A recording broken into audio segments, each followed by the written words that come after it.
Anda kembali di Ragam Perkara, pemirsa. Korban robot trading DNA Pro terus bertambah. Kali ini, korban melaporkan kasus penipuan investasi bodong itu ke Polda Metro Jaya pada Senin malam.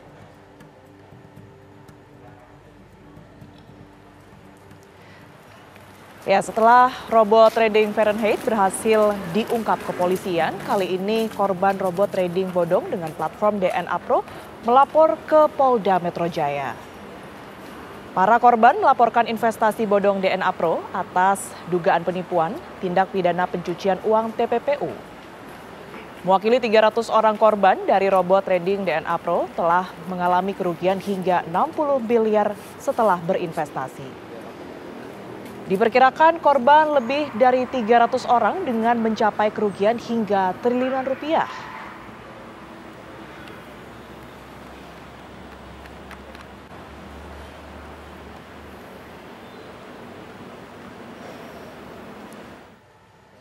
Dan untuk mengetahui informasi terkini, kita sudah terhubung pemirsa dengan reporter Yasin Idris di sana. Selamat sore Yasin, apa informasi terbaru yang Anda dapatkan?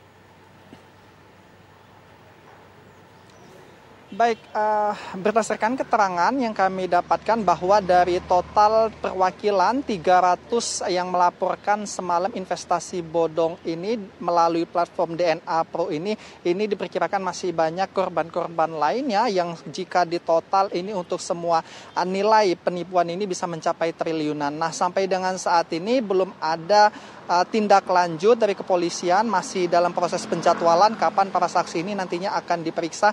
Menyusul ini juga ada laporan yang beberapa hari lalu itu ke Bareskrim Polri dengan kasus yang sama dengan platform DNA Pro ini juga. Nah, yang kami dapatkan juga semalam ini dilaporkan dari korban sebanyak 300 ini untuk melaporkan pemilik dari DNA Pro, kemudian ada petinggi dari PT DNA Pro Akademik yang membawahi DNA Pro ini, kemudian melaporkan juga afiliator yang bekerja untuk menarik para korbannya. Jadi totalnya ini ada sebanyak 7 yang mereka laporkan dengan total kerugian sekitar 60 miliar ini. Ini kecurigaan mereka sudah datang sejak awal Maret bulan ini, di mana mereka ini ingin melakukan penarikan uang yang mereka investasikan, namun tidak ada jawaban ataupun respon sama sekali dari para afiliator ini, sehingga mereka ini mengalami kecurigaan. Kemudian mereka juga sempat melakukan somasi namun juga tidak mendapat respon, barulah mereka semalam melaporkan kasus ini ke Polda Metro Jaya. Nah, kalau kita ulas balik, beberapa hari yang lalu juga sempat ada perwakilan untuk 122 korban yang juga melaporkan ke Bareskrim Polri, di mana total kerugian ini sekitar 17 miliar. Kasusnya sama dengan platform ini juga, DNA Pro, yang juga diduga melakukan penipuan dan juga tindak pencucian uang. Nah, menurut para korban ini pada saat mereka ini melakukan upaya untuk menarik investor ini, mereka ini menjanjikan keuntungan yang konsisten tiap periodenya yang tidak bersifat fluktuatif seperti itu. Sungguh ini sangat menarik magnet bagi para investor ini untuk menanamkan uang mereka. Dan yang diduga juga oleh para korban ini bahwa para afiliator ini menarik investor ini dengan cara hipnotis, sehingga para investor ini sangat mudah untuk menanamkan modal mereka di investasi ini. Dan harapan mereka juga meminta kepada kepolisian mengusut adanya influencer yang turut terlibat, di mana mereka ini menjadi salah satu yang mempengaruhi masyarakat untuk menanamkan modal mereka di investasi bodong ini. Sebab sejauh ini untuk para artis-artis yang beberapa waktu lalu disebutkan oleh para korban ini juga belum berkomentar sampai dengan hari ini, padahal sebelum kasus ini terungkap di media, para influencer ini cukup aktif seperti itu mempromosikan adanya investasi yang ternyata bodong melalui platform DNA Pro ini. Sementara itu, Tiara.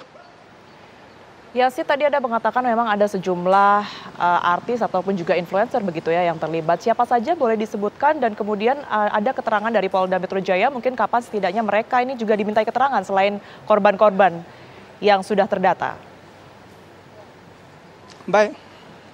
Baik, untuk kapan para influencer yang diminta keterangan belum ada sama sekali kejelasan dari pihak kepolisian, dikarenakan biasanya ini untuk keruntutannya yang diperiksa adalah saksi-saksi dulu. Setelah terkumpul semua data-data dari saksi ini untuk memperkuat apakah nanti tersangkanya ditetapkan atau tidak, barulah nanti setelah ada tersangka, barulah nanti diminta keterangan untuk para influencer ini seperti kasus Binomo yang kita ketahui pada saat ini. Nah, di antara artis-artis yang terlibat ini yang kami sempat lihat dari data-data ataupun screenshot yang kemarin dibawa oleh kuasa hukum pada saat melaporkan di Barreskrim, di antaranya adalah artis Ivan Gunawan, kemudian ada juga Rizky Bilar bersama dengan istrinya dan beberapa public figure lainnya. Tentunya kita berharap ini menjadi pelajaran juga bagi para influencer yang tentunya mempunyai banyak penggemar agar lebih bijaksana seperti itu dan lebih teliti lagi pada saat ikut mempromosikan suatu brand sehingga tidak menyesatkan para pengikutnya. Seperti itu, Tiara.